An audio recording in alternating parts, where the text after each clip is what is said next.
عمل کو دعوت دیتی ہے۔ عمل اگر محب محبوب کے مطابق نہیں کرے گا تو محبت کا دعویٰ غلط ہوگا۔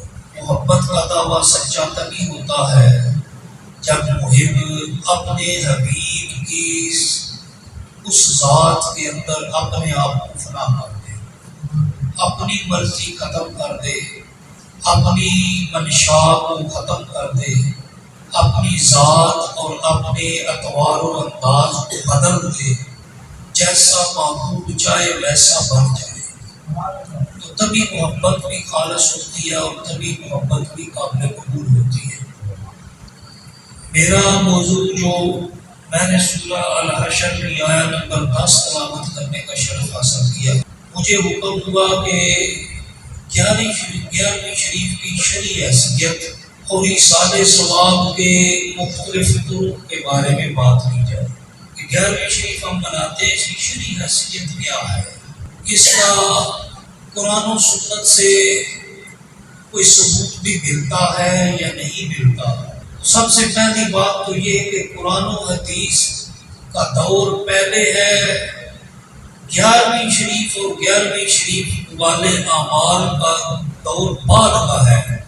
ہاں، ان کے مطابق قرآن سے ثبوت اور دلائل قرآن و حدیث سے لیے جا سکتے ہیں۔ اب یہ نہیں کہا جا سکتا کہ قرآن و حدیث میں ان کا ثبوت پیش کریں۔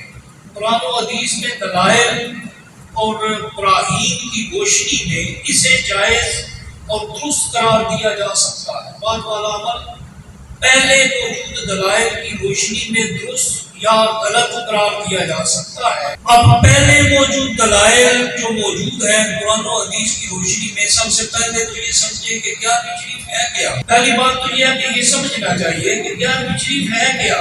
11ویں شریف 11 ربیع الثانی کے موقع پر، جس موقع پر حضور سیدنا غوث الاعظم سیدنا شیخ عبد القادر جیلانی شہباز لامکانی غوث سمدانی رضی اللہ تعالیٰ عنہ کا یوم وصال ہے، اس نسبت سے مختلف مجالس کا، محافل کا، مختلف قسم کے اعمال کا اہتمام کیا جاتا ہے، اور اس اہتمام کس لیے کیا جاتا ہے وہ اصل سمجھنے کی بات ہے۔ مقصد کیا ہے مجالس کا منعقد کرنے کا؟ مقصد کیا ہے محافل کے انعقاد کا؟ مقصد کیا ہے مختلف اعمال کے کرنے کا؟ مقصد کیا ہے؟